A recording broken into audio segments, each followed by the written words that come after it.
तो hello friends, welcome back to my channel. और friend, आज के वीडियो सीरीज के अंदर हम डिस्कस करने वाले हैं बाइपोलर जंक्शन ट्रांजिस्टर, जिसे शॉर्ट में बीजेटी कहते हैं, और इसके वर्किंग प्रिंसिपल को हम जानेंगे। लेकिन उससे पहले मैं रिकमेंड करना चाहूंगा कि अगर आपने अभी तक प्लेलिस्ट को एक्सेस नहीं किया तो जरूर प्लेलिस्ट को एक्सेस कीजिएगा। प्लेलिस्ट का लिंक आपको नीचे डिस्क्रिप्शन बॉक्स में मिल जाएगा, आप वहां से उसे चेकआउट कर सकते हैं। तो आइए स्टार्ट करते हैं कि आखिर ये होता क्या है। तो ट्रांजिस्टर बेसिकली इसे हम लोग कह सकते हैं। तो ट्रांजिस्टर क्या होता है? तो ये कह रहा है कि ट्रांजिस्टर इज बेसिकली सिलिकॉन और germanium crystal in which a layer of n-type silicon is sandwiched between two layer of the p-type silicon। यानी जो ट्रांजिस्टर होता है वो बेसिकली किसके मिलने से बनता है? सिलिकॉन और जर्मेनियम क्रिस्टल के मिलने से बनता होता है, जिसमें जो लेयर होता है एन टाइप सिलिकॉन का, वो सैंडविच्ड होता है किसके बीच में? Between two layers of P type silicon से। ओके। और एक और कंडीशन होता है, अ ट्रांजिस्टर में consist of layer of P type silicon sandwich between two layer of N type silicon. यानी जो पी टाइप सिलिकॉन होता है वो सैंडविच होता है किसके बीच में? दो layer of N type silicon से। ओके। और the transistor in first case is referred to as PNP transistor.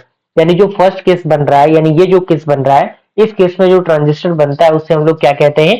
PNP transistor कहते हैं। और सेकंड केस में जो कंडीशन हमारे लिए बनता है उसे हम लोग क्या कहते हैं? एनपीएन ट्रांजिस्टर कहते हैं। अब यहाँ पे कुछ इंपॉर्टेंट कंस्ट्रक्शन फेसेस के अंदर कुछ टर्म्स आते हैं जिनका जानना बेहद जरूरी है। तो यहाँ पे तीन चीजें जुड़ी होती हैं जो कि कंस्ट्रक्शन में आती हैं ट्रांजिस्टर के।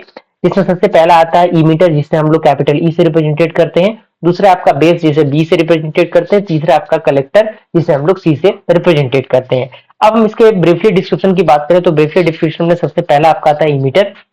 ये क्या होता है? तो इसमें कह रहा है कि it is a region situated in one side of the transistor. यानी ये सिचुएटेड होता है एक साइड, यानी एक तरफ जो ट्रांजिस्टर का भाग होता है उससे ये जुड़ा होता है।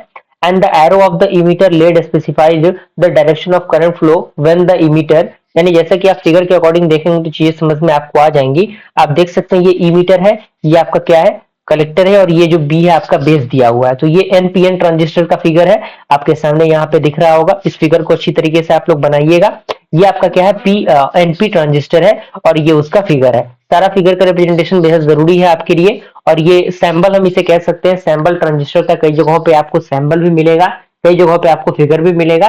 तो अगर आपका ट्रांजिस्टर एग्जामिनेशन में आ रहा है तो ये सैंबल और फिगर दोनों का बनाना बेहद जरूरी है। यानी कंस्ट्रक्शन ऑफ ट्रांजिस्टर और ट्रांजिस्टर सैंबल दोनों जरूरी है आपके लिए। तो ये एनपीएन ट्रांजिस्टर सैंबल है, ये पीएनपी ट्रांजिस्टर सैंबल है। तो आप इन दोनों को अच्छी तरीके से उसमें ऐड कर सकते हैं। अब हम बात करें कि इसके वर्किंग प्रिंसिपल की। तो वर्किंग प्रिंसिपल इसका बेसिकली है क्या? तो इसमें आप देख सकते हैं सारी चीजें बताई गई हैं। वर्किंग प्रिंसिपल के लिए ये फिगर का रिप्रेजेंटेशन जरूरी है। और ऑल दो इस फिगर को देख के ही आप जो वर्किंग प्रिंसिपल है उनके बारे में लिख सकते हैं। जैसा कि आप देख सकते हैं सारी चीजें यहाँ पे दी गई हैं। इसमें कह रहा है कि the forward base on the emitter base junction causes the hole in the emitter region to flow the towards the base region. यानी जैसे कि आप देख सकते हैं यहाँ पे जो भी रिप्रेजेंटेशन है बेहद जरूरी है। ये सारे रिप्रेजेंटेशन की मदद से ही आप इन सारी चीजों को लिख सकते हैं।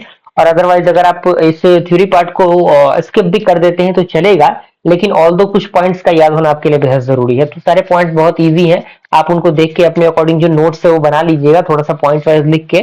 थोड़ी सी वक्त की कमी है इसीलिए मैं चीजों को जल्दी जल्दी लेके चलता हूँ, क्योंकि और भी सब्जेक्ट को मुझे अकेले ही देखना है, हैंडल करना है। तो ये सारी चीजें जरूरी है।